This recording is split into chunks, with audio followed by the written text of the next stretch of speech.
Los grandes modelos de lenguaje han demostrado un desempeño impresionante en diferentes tareas de análisis y procesamiento del lenguaje natural, y esto ha llevado en parte a tener este boom de la inteligencia artificial en estos últimos años. Sin embargo, estos grandes modelos de lenguaje también sufren en la actualidad de muchas limitaciones, y una de ellas es que, por ejemplo, no son capaces de responder a preguntas en temáticas muy específicas para las cuales no fueron entrenados, y eso hace que en ocasiones estos modelos generen lo que se conoce como alucinaciones. Pero recientemente ha surgido una solución a este problema, que es la tecnología que se conoce como generación aumentada por recuperación, o RAG por sus siglas en inglés, de Retrieval Augmented Generation, y que permite que el modelo pueda consultar información específica en bases de datos externas para presentarle esta información al modelo, y que de esta forma el gran modelo de lenguaje pueda generar respuestas mucho más precisas y además de eso reducir la probabilidad de generar alucinaciones. Así que en este video les voy a explicar en detalle cómo funciona esta tecnología RAG aplicada a los grandes modelos de lenguaje. Y recuerden que si les gustan estos tipos de videos y este tipo de contenido que estoy publicando acá en el canal, pues los invito a darle un pulgar hacia arriba de me gusta a este video y a compartirlo con todos sus amigos y conocidos, pues esto me va a seguir ayudando a llevar este contenido cada vez a más y más personas. Y si aún no lo han hecho, los invito a suscribirse al canal y a activar la campanita para que YouTube les notifique cada vez que publique un nuevo video. Pero antes de comenzar, los invito a visitar codificandobits.com, en donde encontrarán la academia online con cursos, proyectos y tutoriales que les ayudarán a construir su carrera en ciencia de datos, machine learning e inteligencia artificial, y todo por una suscripción mensual de tan solo $10. Además, se podrán poner en contacto conmigo si están interesados en asesorías para el desarrollo de proyectos o cursos de formación tanto para personas como para empresas. Así que listo, comencemos. Partamos de un ejemplo muy sencillo. Supongamos que desarrollamos un chatbot con base en uno de estos grandes modelos de lenguaje y que le presentamos esta pregunta al chatbot. Le decimos que nos dé las especificaciones del último iPhone. Pero ¿qué ocurre? Que el modelo probablemente fue entrenado hace varios meses y no tiene esa información del último iPhone que salió hace 15 días.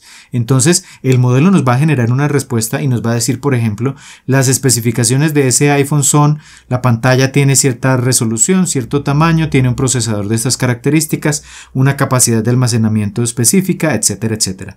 Pero muy probablemente esas especificaciones son las del iPhone que, entre comillas, conocía ese modelo hace un año cuando fue entrenado, no las del modelo más reciente de ese iPhone. Entonces, acá precisamente lo que está ocurriendo es que el modelo está alucinando, nos está generando una respuesta pero que no es precisa debido a que no es posible en tiempo real, digamos, actualizar esa información con el modelo previamente entrenado.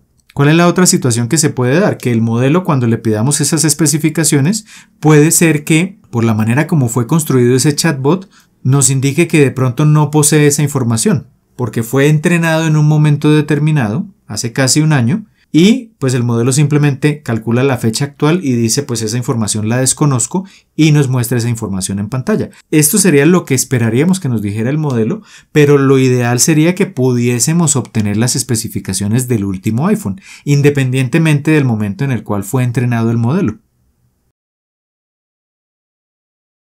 Entonces, para evitar que el modelo genere alucinaciones, tenemos que presentarle de alguna manera información actualizada y mucho más precisa. Y la solución que se propone con RAG es muy sencilla. La idea es que el modelo pueda tener acceso a bases de datos externas, almacenadas por ejemplo en sitios web o en documentos PDF u otro tipo de formatos, de manera tal que el modelo pueda extraer esa información relevante de esa base de datos para luego generar respuestas mucho más precisas. Entonces, la idea básica de un sistema RAG es muy sencilla. Vamos a partir de una pregunta que plantea el usuario, una consulta que quiere hacerle al modelo, pero para que el modelo tenga información suficiente y genere respuestas más específicas, vamos a proveerle también una base de datos. Es decir, esa base de datos va a contener o múltiples documentos PDF o va a contener enlaces a sitios web donde podamos encontrar, por ejemplo, las especificaciones y las características del último iPhone, etcétera, etcétera. Puede ser una combinación de diferentes fuentes de información y la idea es que tanto la pregunta como lo que está en la base de datos se lleva a lo que se conoce como un sistema de recuperación o de retrieval. De allí la primera parte del nombre de RAG, la R es de retrieval. Entonces la idea de este sistema de recuperación es que va a tomar la pregunta y va a buscar qué porciones del texto dentro de la base de datos pueden responder a esa pregunta. Supongamos que acá tenemos en la base de datos un texto con 5 párrafos, pues lo que va a buscar es dentro de esos 5 párrafos dónde se encuentra la posible respuesta a esa pregunta. Puede ser que sea en un párrafo, puede ser que en 2 de ellos se encuentre esa posible respuesta.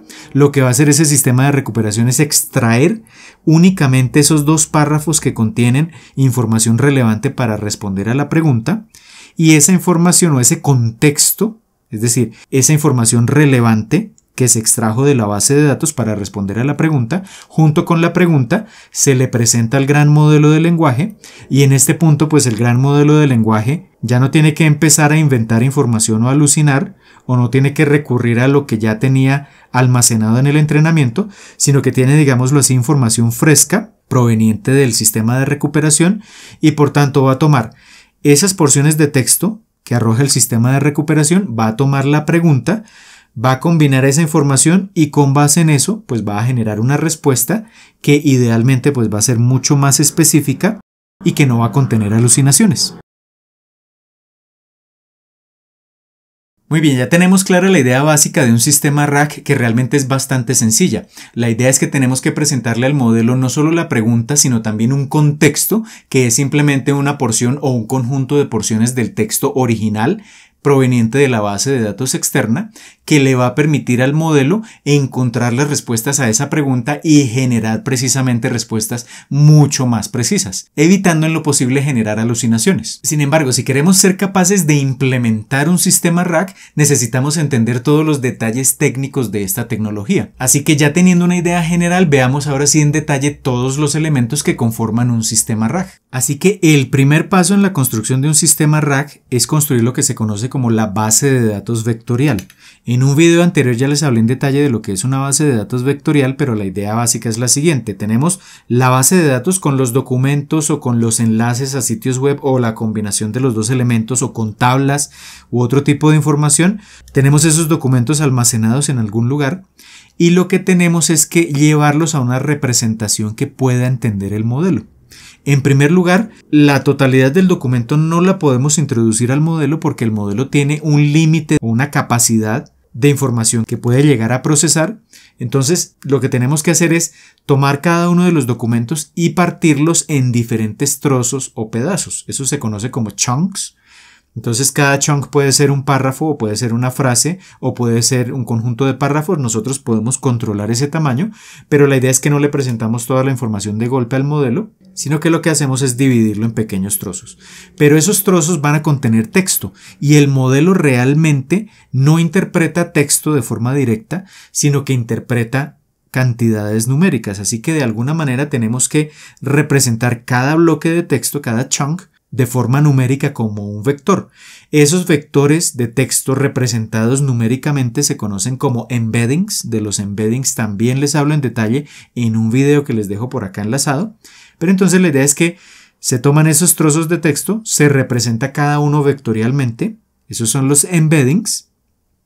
Y ya entonces tenemos toda la información de la base de datos representada como embeddings, y esa información se almacena y se indexa precisamente en lo que se conoce como una base de datos vectorial. Entonces lo que se va a consultar no es directamente la base de datos, los documentos originales, sino la base de datos vectorial. Este sería el primer paso. El segundo paso es tomar la pregunta que planteó el usuario y también representarla numéricamente como un vector. Es decir, la idea es obtener el embedding de la pregunta, porque todo lo que entiende el modelo internamente son embeddings. Así que en este punto vamos a tener tanto la pregunta como la base de datos en formato vectorial, y luego esa información la llevamos al sistema de recuperación. Entonces, ¿qué es lo que va a hacer este sistema de recuperación? Va a tomar inicialmente el embedding de la pregunta, un vector, y va a tomar la base de datos vectorial, un conjunto de vectores, y recordemos que el sistema de recuperación lo que intenta es buscar qué porciones del texto que está en la base de datos guardan similitud o podrían responder a la pregunta que planteó el usuario. Esto vectorialmente, ¿cómo se puede interpretar? Como una comparación de vectores. Entonces la idea es comparar el vector embedding de la pregunta con cada uno de los vectores que están disponibles en la base de datos vectorial. Esa comparación se hace a través de algo que se conoce como la similitud del coseno, que es una operación matemática que nos va a indicar que, por ejemplo, si hay dos vectores muy similares, ese número, esa comparación va a ser cercana a 1, y si los vectores no guardan prácticamente ninguna relación, pues ese resultado de la comparación va a ser prácticamente igual a 0. Entonces, con base en eso, si comenzamos a hacer esas comparaciones, comparamos el embedding con el primer elemento de la base de datos vectorial, digamos que esa comparación nos da un resultado de 0,4, hacemos la segunda comparación, nos da 0,6, la tercera nos da 0,2, la cuarta nos da 0,5 y la quinta nos da, por ejemplo, 0,7. De todas estas comparaciones que hemos realizado, ahora lo que tenemos que hacer es, por ejemplo, definir un umbral a partir del cual consideraremos que esa comparación es relativamente alta. Generalmente esto es 0,3, 0,4, 0,5. Y después, con las comparaciones que pasaron ese umbral, pues generamos un ranking y escogemos de la comparación más alta a la más baja que estén por encima de ese umbral. Entonces, por ejemplo, la comparación con el último chunk de la base de datos vectorial nos dio 0,7, es la más alta. La siguiente es el segundo chunk, que nos dio 0,6, y la siguiente es el penúltimo chunk, que nos dio 0,5. Entonces tomamos esos tres chunks, esas tres porciones de información de la base de datos vectorial, y esas tres son las que guardan más relación con la pregunta que planteó el usuario. Así que esas tres comparaciones van a ser el resultado o la salida que va a generar el sistema de recuperación en ese orden, de la más alta a la más baja. Y luego, ¿qué es lo que se hace? Entonces, si volvemos a nuestro sistema, ya el siguiente paso sería presentarle esa información al gran modelo de lenguaje. Así que, ¿cómo se le presenta esa información? Se le presenta a través de un prompt.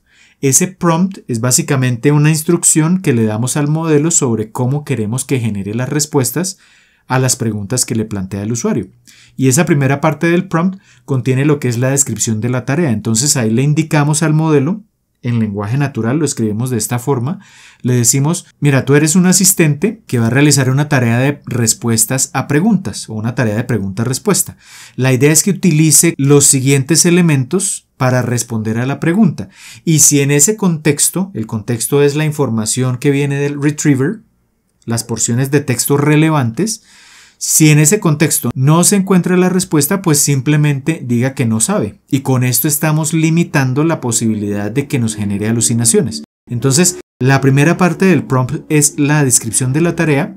La segunda parte es como tal la pregunta en formato de lenguaje natural. Y la tercera parte es lo que proviene del contexto, que fue lo que nos entregó el retriever. Y estos tres elementos se incluyen en el prompt. Esa información se le presenta al gran modelo de lenguaje y en este punto entonces el modelo no tiene opción de comenzar a inventar información porque ya le estamos describiendo claramente la tarea.